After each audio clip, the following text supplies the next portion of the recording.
સુરત શહેરના પલ police station વિસ્તારમાં visa ફ્રોડનો ચોંકાવનારો case સામે આવ્યો છે। આંતરરાષ્ટ્રીય સ્તરની છેતરપિંડીના આ મામલે પોલીસે દિલ્હીથી મુખ્ય આરોપીને ઝડપી પાડ્યો છે।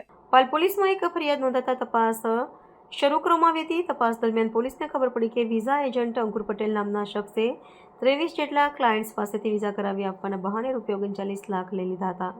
આરોપીએ ક્લાયન્ટ્સને અલ્બેનિયાના ખોટા વિઝા પકડાવી છેતરપિંડી આચરી હતી। પોલીસને આપેલી માહિતી અનુસાર આરોપીઓ વર્ચ્યુઅલ નંબર અને ફેક ઈમેલ આઈડીનો ઉપયોગ કરીને ક્લાયન્ટ્સ સાથે સંપર્ક સાધતા હતા।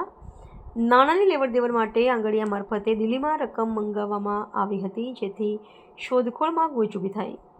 પોલીસે તકનીકી સર્વેલન્સ અને માહિતીના આધારે દિલ્હીથી મુખ્ય આરોપી અંકિત ઉર્ફ અક્ષિત ઉર્ફ રોકી પટેલની ધરપકડ કરી છે। આરોપીને સુરતની કોર્ટમાં રજૂ કરવામાં આવ્યો હતો, જ્યાંથી પોલીસે તેના 2 દિવસના રિમાન્ડ મેળવ્યા છે। પોલીસ હવે આ ગેંગના અન્ય સાથીદારોની શોધખોળ હાથ ધરી છે। ગત દિવસમાં પાલ પોલીસ સ્ટેશનની અંદર એક ફરિયાદી દ્વારા વિઝા ફ્રોડની એક ફરિયાદ મળેલ હતી, જે અંગે પોલીસે તપાસ હાથ ધરેલ હતી અને ત્યારબાદ સાયબર ક્રાઇમનો વિઝા ફ્રોડનો ગુનો નોંધીને આગળની કાર્યવાહી પાલ પોલીસ દ્વારા કરવામાં આવેલ હતી। આ કામે વિગત જોઈએ તો જે ફરિયાદી છે અંકુરભાઈ ગુણવંતભાઈ પટેલ, તેઓ વિઝા અપાવવાનું કામ કરે છે।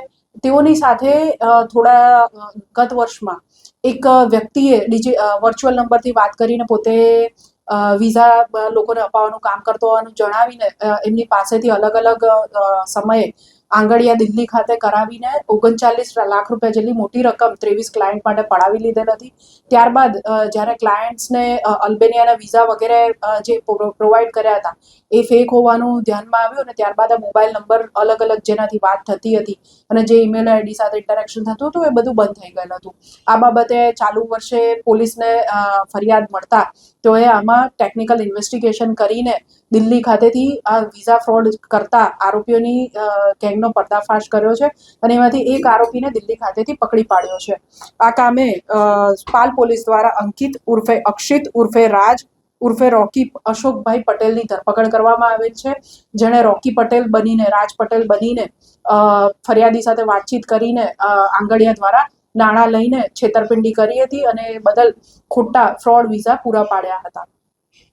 આ કામે જ્યારે પાલ પોલીસ દિલ્હી પહોંચી ત્યારે આ આરોપીને અંદાજો હતો કે પોતે અગાઉ આવા ફ્રોડ આચરેલ છે, જેથી તેણે જે જગ્યાએથી આ બધી કામગીરી તે કરતો હતો પોતાના ઘરેથી ઘર પણ એણે થોડા દિવસો પહેલા ખાલી કરી નાખ્યું હતું, પરંતુ પાલ પોલીસે સમય સંજોગ જોઈ અને ત્યાં ગાડી જે આજુબાજુ જે રિસોર્સિસ મળ્યા એના આધારે ખૂબ મહેનત કરીને પણ એના જે નવા સરનામે વગેરે પહોંચીને ટ્રિક્સ વાપરીને પણ એને પકડી પાડેલ છે।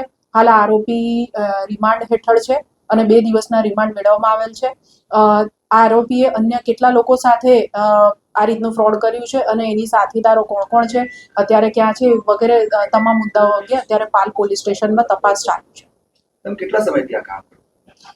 લગભગ અમારો અંદાજોથી 1 વર્ષ ઉપરથી કામ કરતો હતો, કેમ કે આ જે ફ્રોડ છે એ ગત વર્ષમાં બન્યું હતું। મતલબ આ આરોપીનો રોલ શું હતો?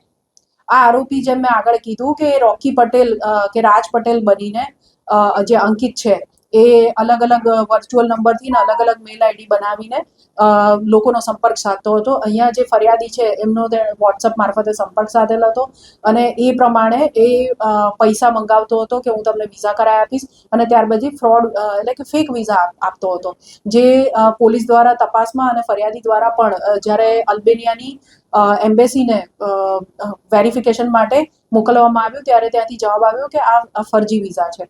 જ્યારે કોઈ પણ ક્લાયન્ટ છે જેણે પૈસા આપી દીધા હોય એની મુસાફરીની ડેટ નક્કી આવે ત્યારે લાસ્ટ ટાઈમ એ ટિકિટ કેન્સલ થઈ ગઈ છે, ટેકનિકલ એરર આવી છે એવું કરીને બહાના બનાવીને લોકોને છેતરતો હતો।